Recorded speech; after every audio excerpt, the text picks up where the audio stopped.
It's amazing, amazing what people can go through.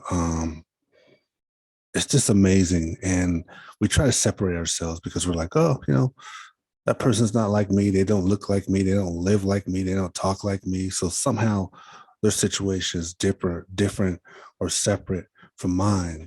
But it's not the case. We're all Americans. We all have these experiences. But in this situation, it's tragic. In 2019, it's happened. But the reason why we're talking about right now, because a lawsuit occurred. I think, yeah, 2.9 million that she received probably a month or two ago. But Anjanette Young was in her house sleeping. 2 o'clock or so in the morning, police raided her house. And when they raided her house, they raided the wrong house. We've heard this before.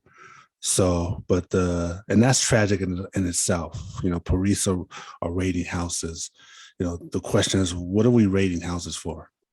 In this case, it was guns, but often it's drugs. It's like a no-knock raid, kicking in doors in the middle of the night and to confiscate drugs or to find a weapon. This is what we're doing. But that's not even the problem. The problem is too often they get it wrong. Like if they always got it right, I guess whatever, it is what it is. But too often they get it wrong. And when they get it wrong, they're not accountable. So they're destroying a door. They're destroying property, terrorizing innocent people. They don't even know what's going on. They don't even know what's going on. It's in the middle of the night. Guns are pointed. Just terrorizing them for what? For drugs? For a weapon? But in this case, Anjanette Young, she was naked. So my guess she was sleeping nude. And they broke into her house in the middle of the night and she's naked. They handcuffed her naked. And she's humiliated. She tells them over and over again, it wasn't the right house. And it wasn't. It was a house across the street. It was an apartment building across the street. It wasn't in the right location, but they terrorized this lady. They handcuffed her. She's naked. She's naked for a while around all these men. And then finally a female police officer comes and she gets dressed, but she is naked. She's humiliated. And she had said so herself, and I thought about it too, this is like a rape. And I know people are gonna say, well, it was an accident. The police didn't mean to do that. But too often they do this. This is a no-knock raid. I mean, they gave her 5 seconds to respond. Not enough time. Over what? A weapon? Like I said before. So the issue becomes consequences. What are the consequences of this? They paid her out 2.9 million. Eventually, there was some back and forth over the last 2 years of what the payout is going to be, what they're going to do or not.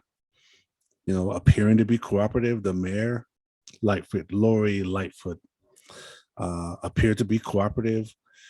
But I almost feel like that's a front. I hate to say that. It just feels like a front. She says all the right things. Oh, this is horrible what happens, and sympathetic. We're going to do something about it. But it doesn't appear that she was doing anything, at least the way the news was reporting it. Words are cheap. This lady was violated. She had to find a lawyer to defend herself. It took a while to come up with a video of this, which I'm not going to show because she was violated. It's like a rape. But in this video, she is nude. She is nude. They're covered. They fuzz her out, but she is nude as they raid this. She's begging to have clothes on. She's letting them know it wasn't me. Her hands behind her back. She's exposed. She can't cover herself. It's fucking horrible. And I think sometimes police see this as collateral damage. Like, yeah, we got the wrong place. We're looking for these bad guys. We got the wrong place. So and this is what happens. I don't know. The problem with the payout of the 2.9 million, they got it up from 1 million, 1.5, or whatever it was, to 2.9. But the problem with these payouts is that it's almost like you're still sticking these police officers what they did under the carpet. And it's not just the police. I don't believe it's intentional for sure. but they still make this mistake, this horrible mistake that affects somebody's life. That's the problem. And there has to be some accountability here. And we'll see if there is accountability in the Chicago area, what this situation is. But this lady had to get a lawyer. She had to fight this. Doesn't appear the police were cooperative. It's not unusual. Doesn't appear the mayor was cooperative, even though the mayor claims to be cooperative. And it's tragic. And there needs to be some changes. And I believe in this state, they don't have a no knock. They have a no knock policy in place where you can't just go in. You have to knock on before you go in. But the other situation to me is like, why are we doing these raids anyway?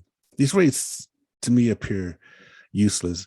Don't we have a better way that we can find out somebody has a gun or find out if somebody has drugs? Isn't there a better thing that we could do? Do we have to break down doors and to go do that? Isn't there something better we can do? And I've said it before, like if there's a hostage situation or this person is a known terrorist and we know they have a bomb and they're going to do all this stuff, yeah. Or they killed somebody and they're in hiding, yeah. Break down that door and go get them. But for drugs, for these so-called weapons, there's a better, more peaceful way to do it so that if you make a mistake, citizens aren't getting hurt over drugs, over a weapon. This lady will never be the same. She was violated. And as she put it, she felt raped. And that's the way I see it. It's a rape.